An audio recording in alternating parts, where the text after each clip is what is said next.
अरे भाई साहब, ये मुसलमान हिंदुओं के कभी सगे नहीं हो सकते।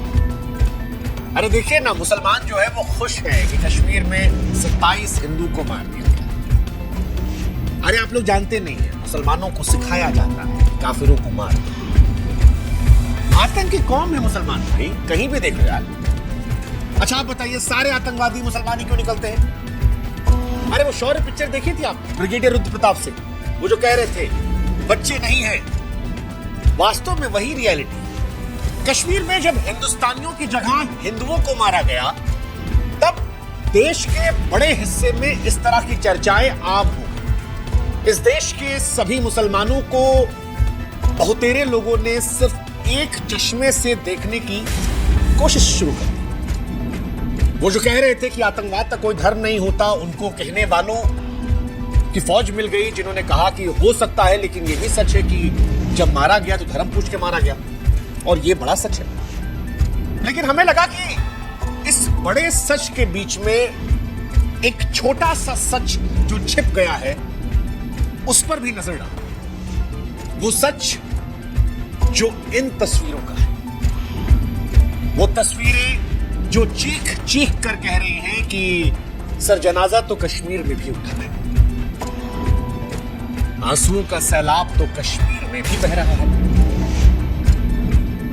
एक मां ने अपना बेटा, एक बहन ने अपना भाई हमेशा के लिए कश्मीर में भी खोया है सर।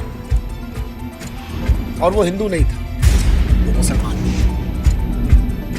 वो मुसलमान जिसके पास ऑप्शन था, जो कि हिंदुओं के पास नहीं। हिंदुओं को सिर्फ उनका धर्म देखकर मारना, लेकिन इस मुसलमान के पास पूरा ऑप्शन था, क्योंकि कट्टरपंथी इसे अपना दुश्मन नहीं मानते।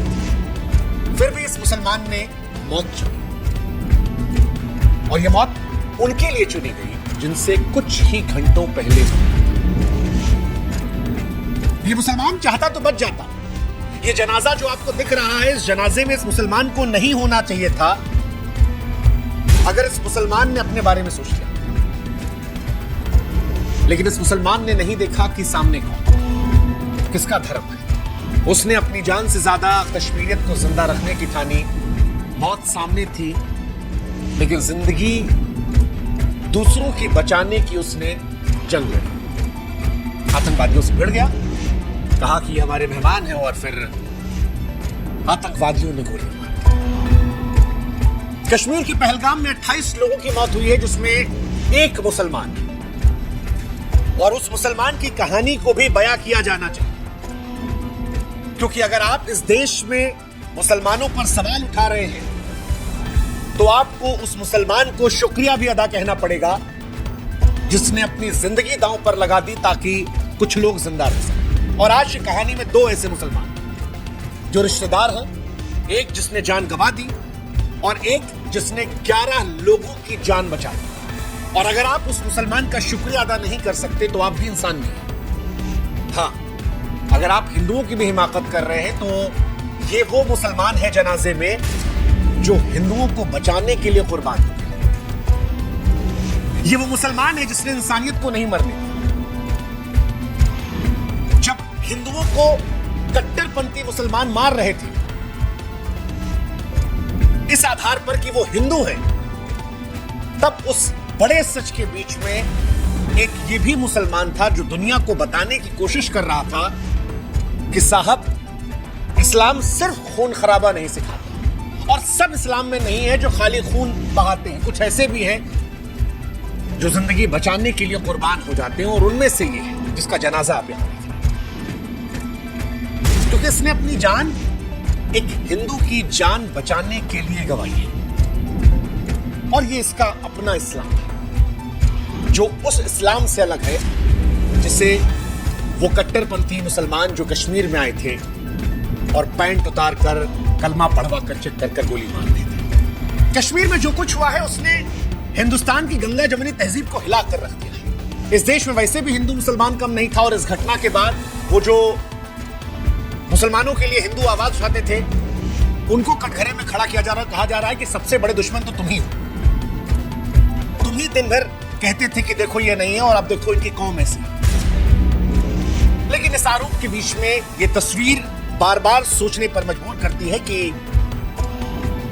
क्या वाकई में आप जिस तरफ मुड़ना चाह रहे हैं वो सही है, या इंसानियत की लौ अभी भी जली हुई है उस जनाजे पर जहां पर एक मुसलमान लेटा हुआ है, इसलिए क्योंकि वो आप हिंदुओं को बचाना चाहता था और ये बताना चाहता था कि साहब सब मुसलमान एक जैसे नहीं होते। जब कश्मीर का कड़वा सच हम बयां करते हैं तब हम ये बताते हैं कि वहां धर्म के नाम पर खून बहा है, लेकिन इस जनाजे को देखकर ये तस्वीर भी चीख चीख कर कह रही है कि साहब एक मुसलमान तो वहां भी था। इस्लामिक कट्टरपंथी की खूनी आग में चलती कश्मीर की धरती पर इस शहीद मुसलमान की कहानी भी सुनानी चाहिए, और आज ये कहानी जो आपको सुना रहे हैं और आपको भी कहानी सुननी चाहिए। दो तरह के लोग इस देश के दुश्मन हैं। एक वो जो इस मौके पर देश के हर मुसलमान को, इस देश के मुसलमान को भी इससे धक्का लगा है और कई मुसलमान ऐसे हैं, मेरे मित्र भी हैं, आपके भी मित्र होंगे,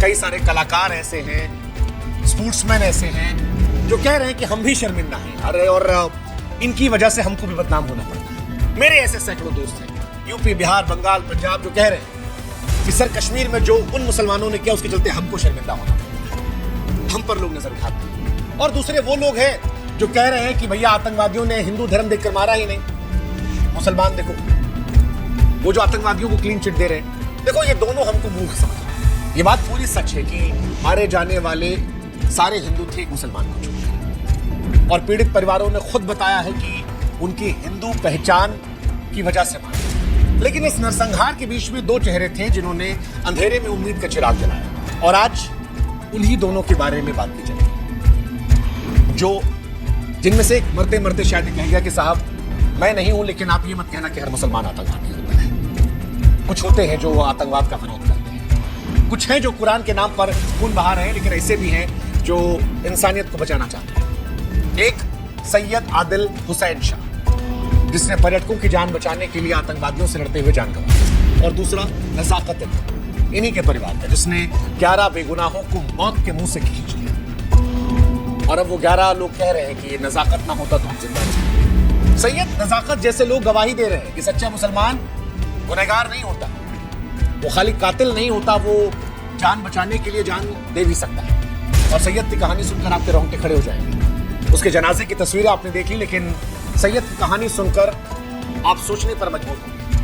अनंतनाग का एक साधारण घोड़ा वाला जो पर्यटकों को पहलगाम की वादियों में सैर करवाना था, घर का इकलौता कमाने वाला था, 3 बहनों की शादी का सपना, बूढ़े माँ बाप का सहारा था। सुबह 8:30 बजे अपनी बहन असीमा को फोन किया। असीमा कहती है कि भैया मत जाओ, अजीब लग रहा है। सैयद कहता है कि घर कैसे चलेगा, उसे पता नहीं था कि आखिरी सुबह, और जब आतंकवादियों ने पर्यटकों को निशाना बनाया तो सैयद बीच में आया, लड़ने लगा, कहा हमारे मेहमान हैं, मत मारो। निहत्ते सैयद ने आतंकवादियों से बंदूक छीनने की कोशिश की, लेकिन आतंकवादी ने उसकी छाती में गोली दागी। सैयद मर गया, या कहें कि शहीद हो गया, लेकिन अपनी मौत के साथ आतंकवाद के बीच में इंसानियत की एक लौ जला गया।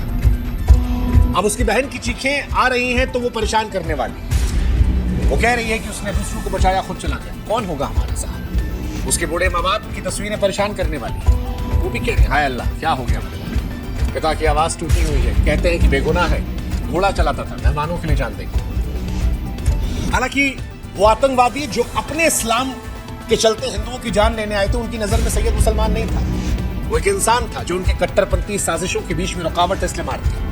और अब सवाल है कि सैयद के परिवार वालों का सहारा कौन होगा।